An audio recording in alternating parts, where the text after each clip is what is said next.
ശബരിമലയെ സംബന്ധിച്ചിടത്തോളം ഇന്ന് നടക്കുന്ന സമ്മേളനം ഹൈന്ദവ നവോത്ഥാന ചരിത്രത്തിലും കേരളത്തിൻ്റെ നവോത്ഥാന ചരിത്രത്തിലും ശബരിമലയുടെ ചരിത്രത്തിലും ഒരു നാഴികക്കല്ലാവും എന്ന കാര്യത്തിൽ യാതൊരു സംശയമില്ല. കാരണം ശബരിമലയെ ഒരു കച്ചവട കേന്ദ്രമായി, ഒരു വ്യാപാര കേന്ദ്രമായി, ഒരു ടൂറിസ്റ്റ് കേന്ദ്രമാക്കി മാറ്റാൻ വേണ്ടിയിട്ടുള്ള ആസൂത്രിതമായ പരിശ്രമങ്ങൾ പല ഭാഗത്തും നടക്കുന്നുണ്ട്.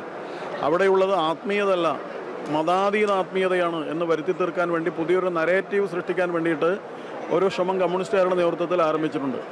അങ്ങനെ ശബരിമലയെ, അതിൻ്റെ വിശ്വാസത്തെ, അതിവിടുത്തെ വികസനത്തെ അത് വഴിതിരിച്ചു വിടാൻ വേണ്ടി ശ്രമിക്കുന്ന ശക്തികൾക്കെതിരായിട്ട്, ദുഷ്ടശക്തികൾക്കെതിരായിട്ടുള്ള ഒരു ചെറുത്തുനിൽപ്പാണ്, ഒരു പ്രതിരോധമാണ് ഈ സമ്മേളനം എന്ന കാര്യത്തിൽ യാതൊരു സംശയമില്ല.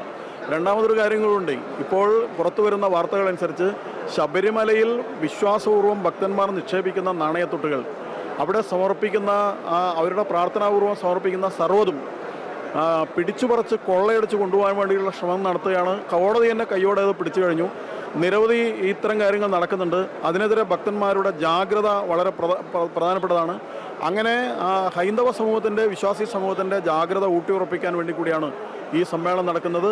വിശ്വാസത്തോടൊപ്പം വികസനം എന്നുള്ളതാണ് ഈ സമ്മേളനത്തിൻ്റെ ഏറ്റവും പ്രധാനപ്പെട്ട മുദ്രാവാക്യം. നമ്മുടെ കേരളത്തിൽ അന്ന് അയ്യപ്പനെ കേന്ദ്രീകരിച്ചുകൊണ്ട് നമ്മുടെ ഹൈന്ദവ ജനത നടത്തിയൊരു മുന്നേറ്റമുണ്ട്. ആ മുന്നേറ്റത്തിൻ്റെ തുടർച്ച ആവശ്യമാണ്. ആ തുടർച്ച അല്പമൊന്ന് സ്തംഭിച്ച് നിൽക്കുകയായിരുന്നു.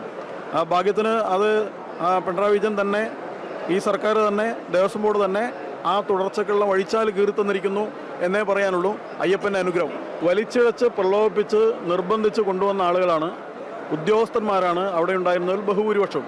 ഭക്തന്മാരായി വന്നവരാണെങ്കിൽ അവർ താല്പര്യത്തോടു കൂടി അവരെ ഇരിക്കുമായിരുന്നു. പക്ഷേ സ്വപ്രേരണയോടുകൂടി വന്നവരല്ല, മറ്റുള്ളവരുടെ നിർബന്ധത്തിന് വഴങ്ങി വന്നവരായതുകൊണ്ടാണ് അവിടെ നടക്കുന്ന സെമിനാറിലൊന്നും ആൾക്കാരില്ലാതെ പോയത് എന്നത് വ്യക്തമാണ്. അവരിപ്പോൾ പലതും പറഞ്ഞ് രക്ഷപ്പെടാൻ വേണ്ടി ശ്രമിക്കുന്നുണ്ട്. പക്ഷേ അയ്യപ്പ ഭക്ത സമൂഹം ആ കാര്യങ്ങൾ തിരിച്ചറിഞ്ഞ് ഒഴിവാക്കിയതാണ് അവിടുത്തെ സംഗമം എന്നുള്ളത് ഇപ്പോൾ വ്യക്തമായിരിക്കും. കസേരകളായിരുന്നു പറഞ്ഞു, ഒഴിഞ്ഞ കസേരകൾ. CPM നേതാക്കന്മാർ ഏത് യുഗത്തിലാണ് ജീവിക്കുന്നത് എന്നുള്ളത് ആണ് ചോദിക്കാനുള്ളത്. കാരണം എന്താണെന്ന് വെച്ചാൽ ഇന്നത്തെ കാലത്ത് ദൃശ്യപരതയുടെ സമയമാണ്. അതാ സമയത്ത് തന്നെ ലോകം അറിഞ്ഞുകൊണ്ടിരിക്കുകയാണ്. ഇതൊന്നും മനസ്സിലാക്കാതെ CPM നേതാക്കന്മാർ ഏതോ 6-ാം നൂറ്റാണ്ടിലാണ് ജീവിക്കുന്നത് എന്നാണ് വ്യക്തമാകുന്നത്.